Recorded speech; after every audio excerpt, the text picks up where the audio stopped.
Vous savez, les droits de l'enfant ont connu une évolution. Déjà depuis le 19e siècle, il y avait un souci de protéger les enfants parce que vous savez qu'avant les enfants, il y avait le travail des enfants dans les usines qui étaient utilisés dans les usines surtout de charbon, que ce soit aux États-Unis, que ce soit aussi en Angleterre. Et il y a eu ce souci et il y a eu une déclaration qui a été adoptée, c'est en 1919 à Genève, où il y a un texte qui existait qui protégeait déjà les enfants. Donc ce texte a évolué et qui a eu des mutations, qui a connu des mutations jusqu'en 1959, où on a adopté la déclaration sur les droits de l'enfant.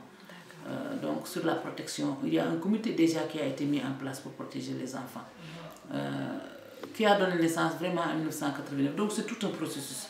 Cela veut dire que depuis le 19e siècle jusqu'en 1959, donc 1989, où on a adopté la Convention sur les droits de l'enfant. Que ce soit la Convention, que ce soit le protocole, le pacte relatif aux droits économiques, sociaux et culturels, il y a des dispositions qui protègent l'enfant, qui disent qu'on a droit à un nom à la naissance, on doit être déclaré à la naissance. Pour être citoyen, je pense qu'il faut être déclaré.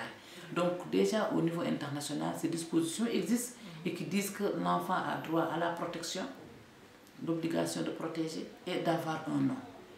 Donc ça c'est très clair dans tous les textes, même avant l'adoption de la Convention sur les droits de l'enfant. Déjà, les premiers textes parlent de l'égalité à la naissance, le droit d'avoir un nom, de ne pas être discriminé.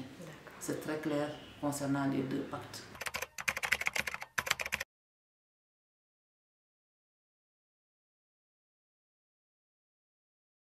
Si vous n'avez pas de nom, vous êtes inconnu.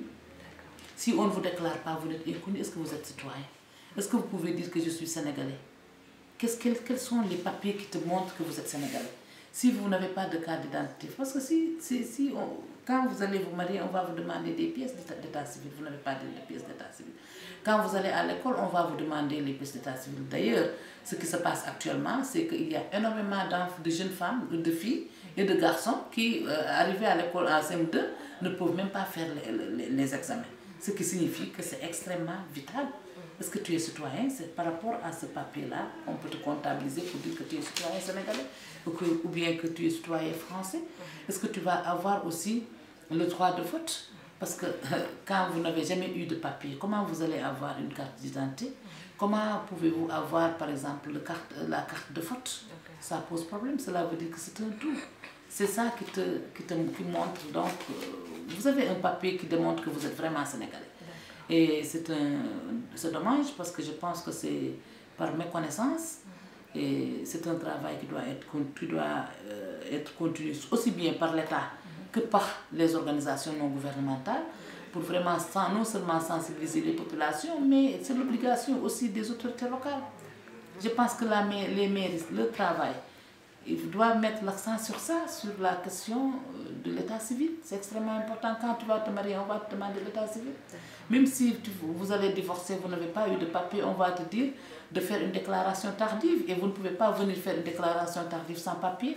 Donc c'est crucial, c'est notre vie. C'est ça, c'est notre, vraiment, je ne sais pas comment, c'est notre passeport. Merci. Merci.